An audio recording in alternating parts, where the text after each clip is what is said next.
Okay, it's always a delight to have you on the program, 60 Minutes Nigeria. My name is Okpebholo. It promises to be another exciting time on the program where we'll be dissecting issues that have to do with the development of Edo State and, of course, in Nigeria. Some of these issues, they reverberate around the country. And that's why we are here.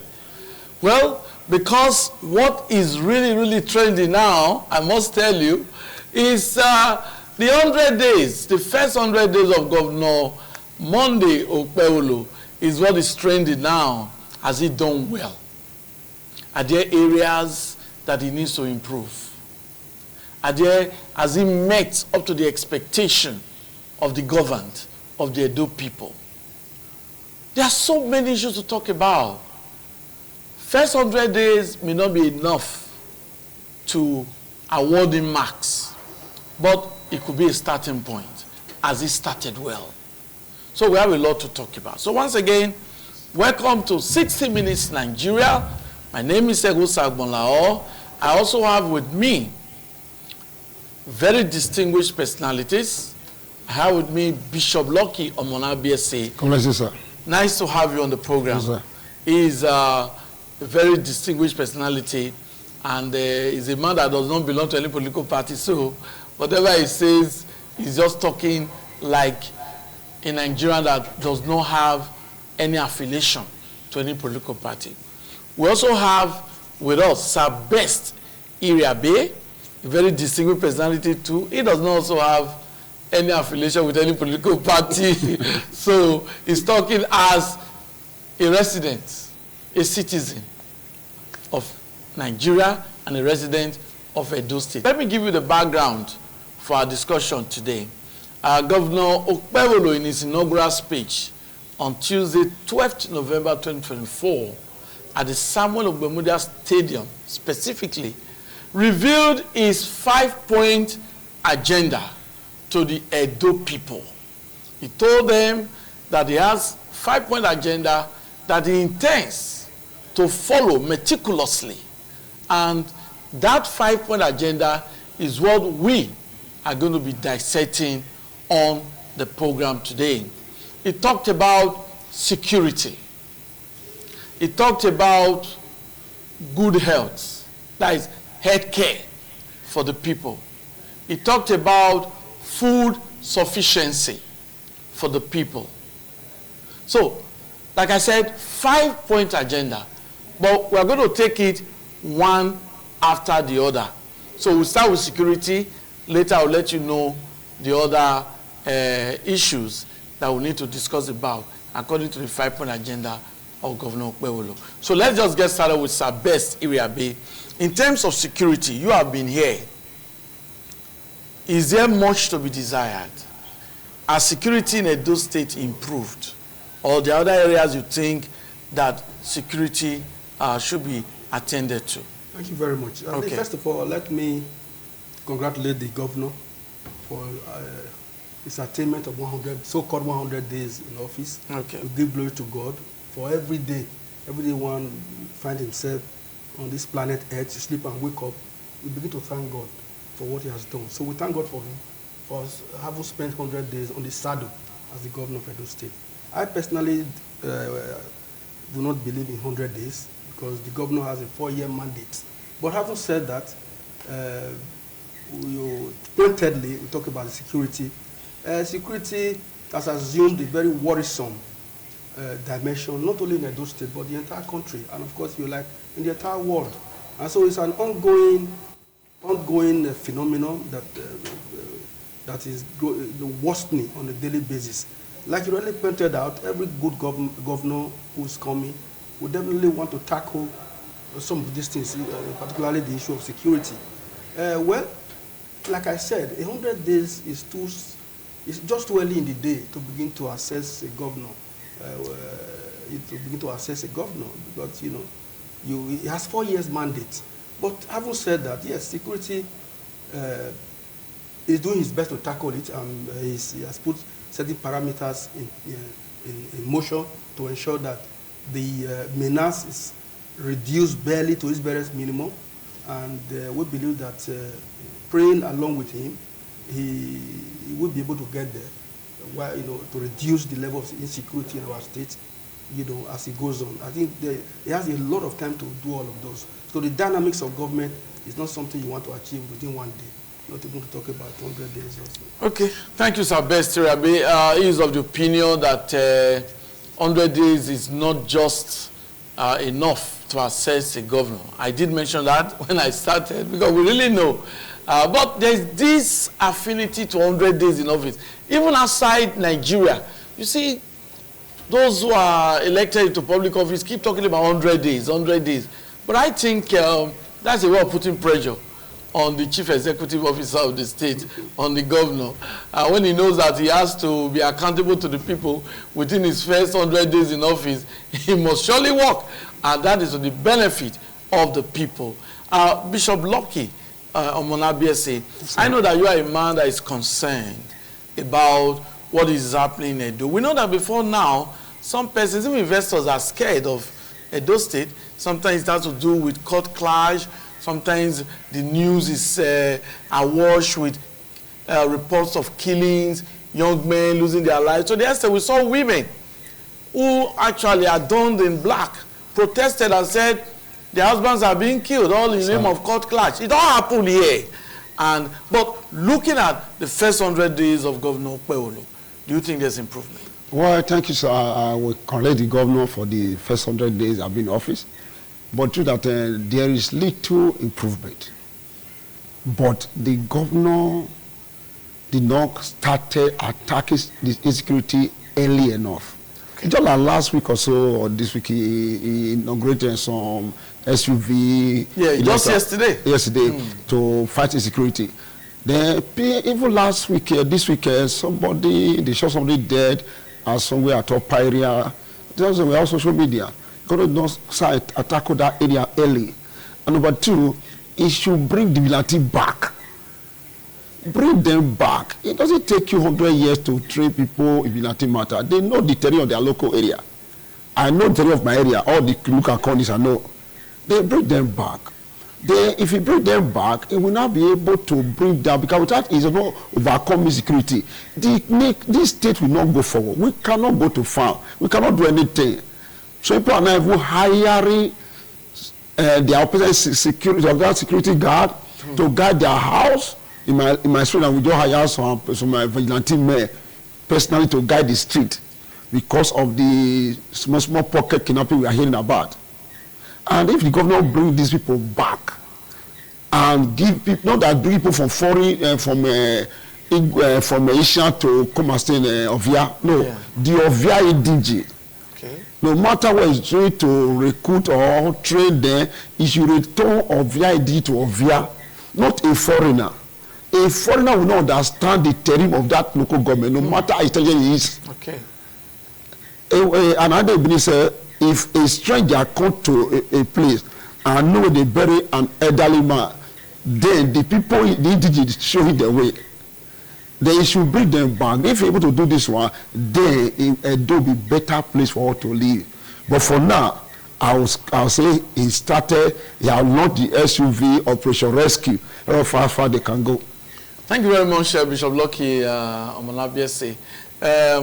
Yes, we actually saw the inauguration of security vehicles. You know, it's not the first time we have seen a governor do that. Every governor will always they say they are assisting the security agencies, but he made a point, and that's the vigilantes. Yes. The immediate past governments, we saw how effective they were able to use vigilantes. Those security network, you know, but now they've given the new name, and they said they've brought them back. But some persons have said they are not seeing them the way it used to be. I think that's what Bishop Lucky has just said. Yes. You know, then you used to see, just like as if vigilantes were also having checking points that time. You see different sections, different units. They were so organized. Yeah, you have a take on that? Yes, of course, I agree with my brother. Bishop Omonabiese. Yes. Absolutely. Because, see, you know, governments, they continue. Okay. If a new governor comes in, my expectation is that what he meets on ground, okay, he will follow it up and improve on it. If there are areas of improvement, he will do so. Okay. We need, for this security to have a biting effect, like he said, we need to bring those vigilantes back. Okay. Reorient them. Yeah. You are not the governor. The way you want them to now perform, you will now reorient them, train and retrain them. So that every nook and cranny will have their own security. People who are domiciled in that area. You don't bring somebody else. That's why I'm advocate of state police. You cannot go and bring somebody from Adamawa to go and be to police only on local government or via Southwest. That is that is very wrong. Okay. So in the case of vigilante, let us have more and more of them. And the people who will police a particular area should be indigenous, residents of that area. They would have known everybody in that area. In the time past, we have what we call the constabulary. Okay. I said it here on one of the programs. Yeah. Constabulary, people who live in the same area, they just appoint them to keep watch over the area. If you see strange faces, properly report them. You know, that's exactly what would be expected. Yeah. It's not a matter of SUV, buying vehicles and all that. Vehicles have been bought before. We had vehicles that were bought in the past, by Ziga and the rest of them given to the police and so on and so forth. New SUV. And so I think that's not the issue. The issue is tackling the menace of insecurity head on, starting from curbing courtesy, breaking and entry, and all kinds of things. So we need to give a biting effect to it by employing more hands. There are so very many. I have seen so many. Oh, why are you not? I say I used to be a vigilante, but I'm not. They were relieved us of our duty. So you need to bring them back. Yeah.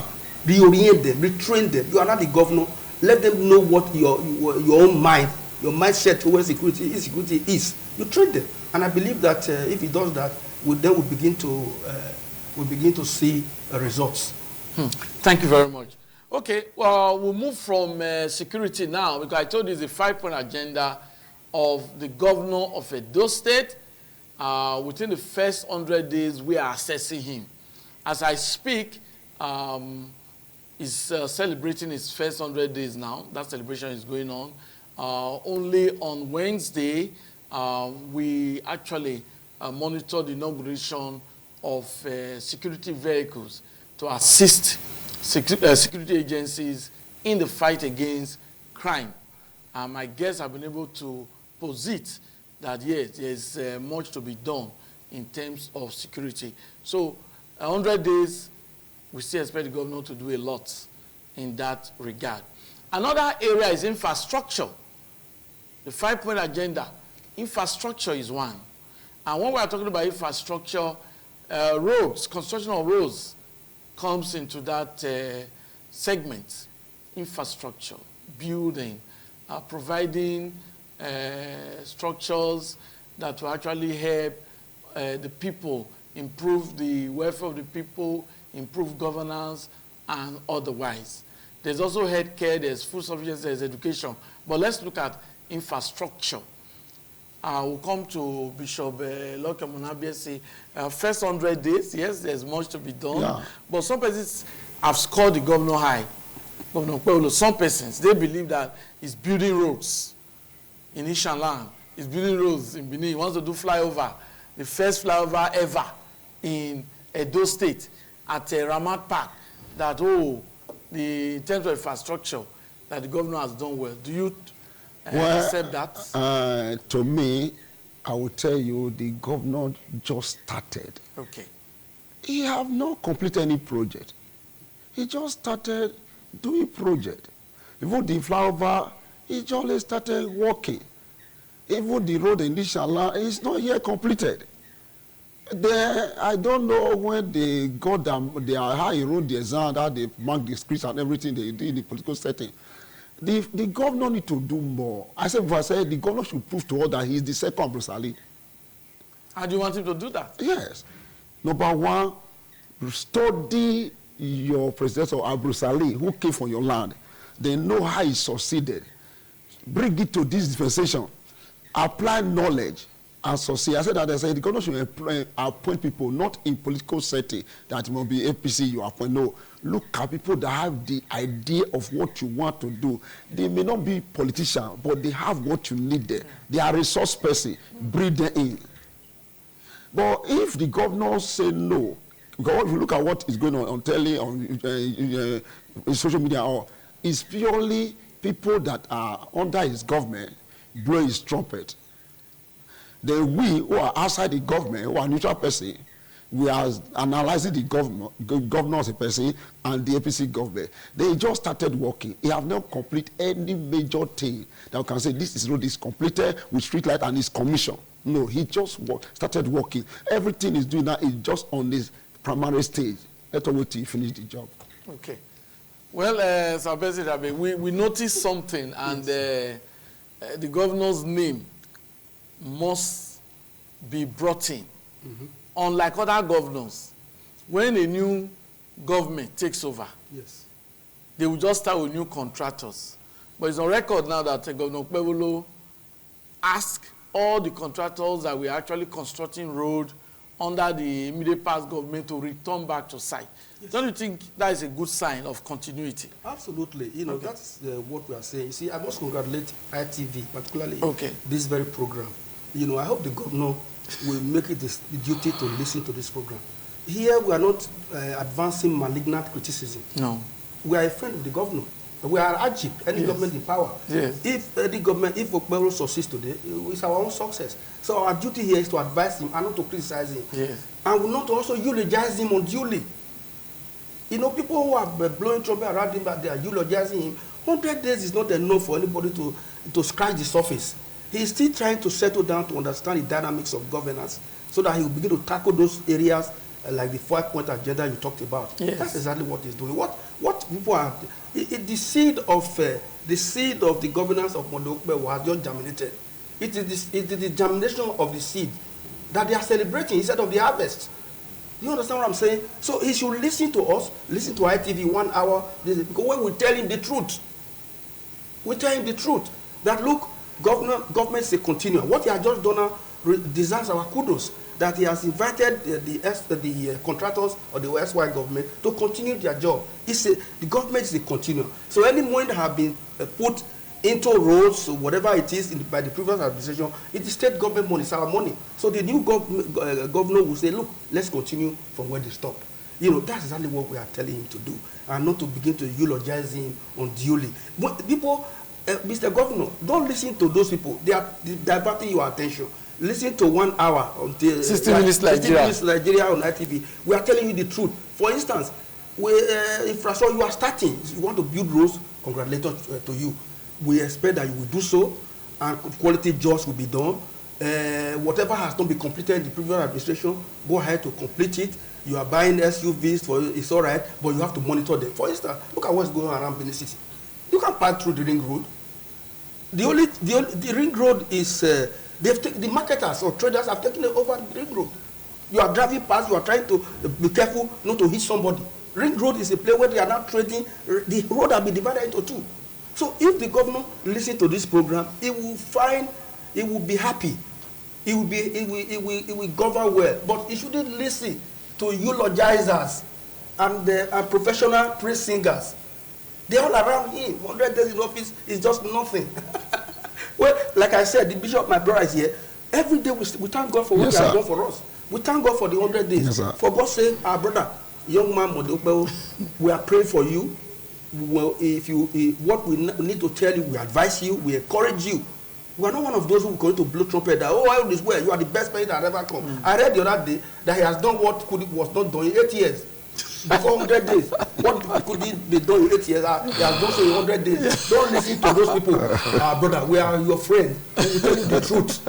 Even if the truth is bitter. Even if the truth becomes bitter, don't worry. Draw us near yourself. I have just told you now, go to the ring road. The traders have taken over. Around 5 p.m., you cannot drive past there. On Sunday, they take over the entire place. So send these people, vigilante or the public works worker, do they still have? They have a new name for them now. They have a new name for them now. Okay, let's invite them to tell those traders, look, go to the marketplace. Don't change the ring road should not be a place where you now trade. Motorists need to meander. A drunk driver or so, we pray that we don't have such a we can just be crazy and run over them. That's what we're telling you, Mr. Governor. Those people singing your praise will not tell you this. We want you to succeed. Okay, so before we go to another aspect, in terms of infrastructure, The flyover, do you think that's really appropriate? Well, you know, when these politicians are campaigning, they tell people what they intend to do. I'm sure it must have been one of those campaign promises. And then he want to eagerly make sure that he does that and complete it. If he does so, I'm not carried away by having the first flyover in Benin. That's not my worry. My worry is that if that's something is what you love, and you promise the people that as soon as you mount the saddle of leadership, you are going to give them flyover, God help you. We pray that God gives you all the money to be able to complete the flyover in Benin. But I dare say, Mr. Governor, that Benin City is the only city in West Africa that have a good network of roads. There's no way you go into Benin City that you can even traffic can hold you. Before you know that Robinson, people are already reversing because there's always a thoroughfare. Let us pay attention to these roads, the inner roads, the major roads. If you do that, Mr. Governor, the flyover will only be a mere addition. I can tell you, if you pay attention to these inner roads, you may not even need flyover. But God help you. We are praying that God will help you to complete the flyover. Pay attention to the inner roads, not only in Benin, those central, those north. You have all of them, and you will be better for it. And people will know that at the end of 4 years, which I'm waiting for 4 years. I'm not waiting for 100 days. Okay. At the end of 4 years, God helping you, will now be able to say, these are your report cards. Oh, this governor has done marvelously well. Thank you very much. We'll just come back to Bishop Lokion again, and that has to do with food sufficiency. It's part of the 5-point agenda. Is there food sufficiency in Benin City, in Edo State? The answer is no. Okay. The answer is 100% no. Because you cannot give what you do not have. Our farmers are now in the city. Some are now farming a computer building because the major forests are given over by the herdsmen and whatever they call themselves. And that's why I say the governor should return the vigilante back with immediate effect. Give them their weapon. Let them go and do what they are doing for last 2 years in Yowa. It was until they rescued people in Yowa area from the hand of kidnappers. Yes, because they were everywhere. In the evening, you see they carry their bike, riding it around the whole Yowa. Make sure that the kidnappers are out of that place. But now, that area is hot. I stay in that area. It's very hot. One of my pastor friends in that area, this night, they burgled his church, removed everything in the church.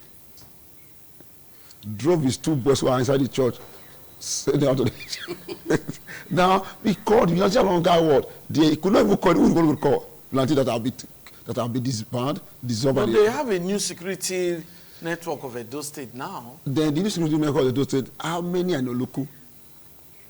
Oluku is the headquarters that guide those areas. They don't have a base.